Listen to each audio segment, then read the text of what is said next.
Hi everyone, అందరికీ నమస్కారం. శ్వేత tech మంత్ర ఛానల్కి స్వాగతం, సుస్వాగతం.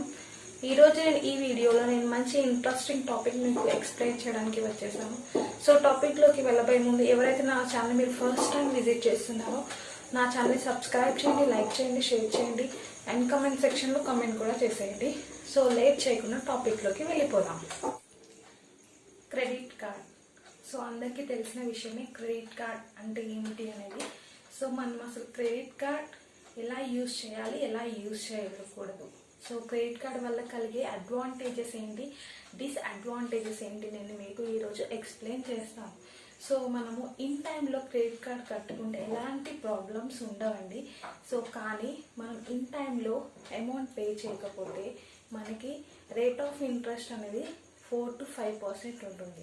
సో సపోజ్ మీరు credit card limit 1 lakh use చేశారనుకోండి, మినిమం అమౌంట్ మీకు 4,000 పే చేయాల్సి వస్తుంది. సో మనం ఏమనుకుంటాం, 1 lakh నుంచి 4,000 మనం మినిమం అమౌంట్ పే చేస్తున్నామని మనం అనుకుంటాం. కానీ పాలసీస్ ప్రకారం 1 lakhకి మనం 4,000 రేట్ ఆఫ్ ఇంట్రెస్ట్ వాళ్ళకి పే చేస్తున్నాం. సో ఎవ్రీ మంత్ మీరు మినిమం అమౌంట్ పే చేసిన మీ అమౌంట్ అనేది 1 lakh అలాగే ఉంటుంది. ఈ 4,000 రేట్ ఆఫ్ ఇంట్రెస్ట్ కట్ అవుతూ ఉంటుంది. సో మీరు ఓవర్ డ్యూ అనేది అంటే మొత్తం అమౌంట్ అనేది క్లియర్ చేసుకోవాలి. అలా చేసుకుంటేనే మీరు సేఫ్ జోన్ అండి. లేదంటే మీరు every month rate of interest కడుతూ రావాలి.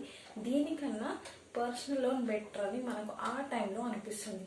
సో మీరు క్రెడిట్ కార్డ్ వాడేటప్పుడు రేట్ ఆఫ్ ఇంట్రెస్ట్ ఎంత ఉంది, సో మనకి టైం పీరియడ్ ఎంత ఉంది, మనకి క్రెడిట్ కార్డ్ లిమిట్ ఎంత ఉంది, ఇవన్నీ చూసుకోవాలి. సపోజ్ మన చేతిలో క్రెడిట్ కార్డ్ ఉంది అనుకుంటే మనకి బ్యాంక్లో అమౌంట్ అవసరం లేదు, చేతిలో అమౌంట్ అవసరం లేదు. ఏదో షాపింగ్ మాల్కి వెళ్ళాము, 10,000 పర్చేస్ చేయాలి అనే సందర్భంలో మనకి అక్కడ 20,000 అవుతాయి. సో మనకి ఆ 20,000 ఈ మంత్లో మనం యూజ్ చేసిన తర్వాత నెక్స్ట్ మంత్ మనకి బిల్ అనేది జనరేట్ అవుతుంది.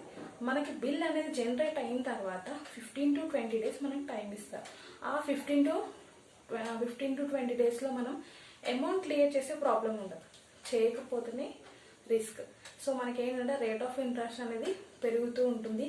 మనకి ఎవ్రీ మంత్ ఎంత పే చేసినా మెయిన్ అమౌంట్ అలాగే ఉంటుంది, ఇంట్రెస్ట్ అనే అమౌంట్ అనేది పే చేసుకుంటూ రావాలి.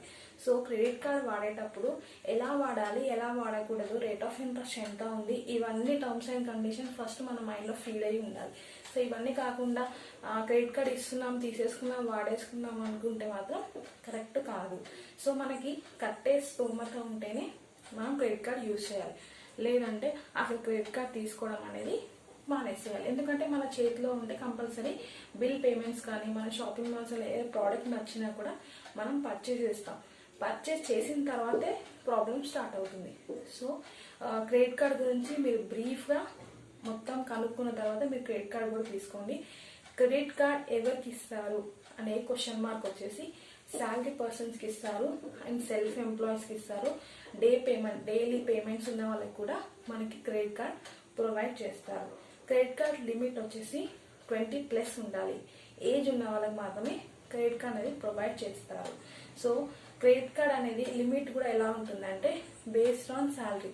సపోజ్ 50,000 శాలరీ ఉన్న పర్సన్కి 20, సో 1 lakh ఉన్న పర్సన్కి 50 to 60,000 లిమిట్ అనేది ఇస్తుంది. సో ఈరోజు ఇదే టాపిక్ అండి. సో నెక్స్ట్ టాపిక్లో మనము క్రెడిట్ కార్డ్ అప్లై చేసుకోవడానికి ఎలాంటి డాక్యుమెంట్స్ అవసరం ఉంటుంది, బ్యాంక్కి ఎలాంటి డాక్యుమెంట్స్ సబ్మిట్ చేయాలి అనేది నేను నా నెక్స్ట్ వీడియోలో మీకు షేర్ చేస్తాను. నా ఇప్పటివరకు ఈ వీడియో మీకు నచ్చినట్లయితే ప్లీజ్ అండి నా ఛానల్ సబ్స్క్రైబ్ చేయండి, లైక్ చేయండి, షేర్ చేయండి అండ్ కామెంట్ సెక్షన్లో కామెంట్ కూడా చేసేయండి. Until then bye bye.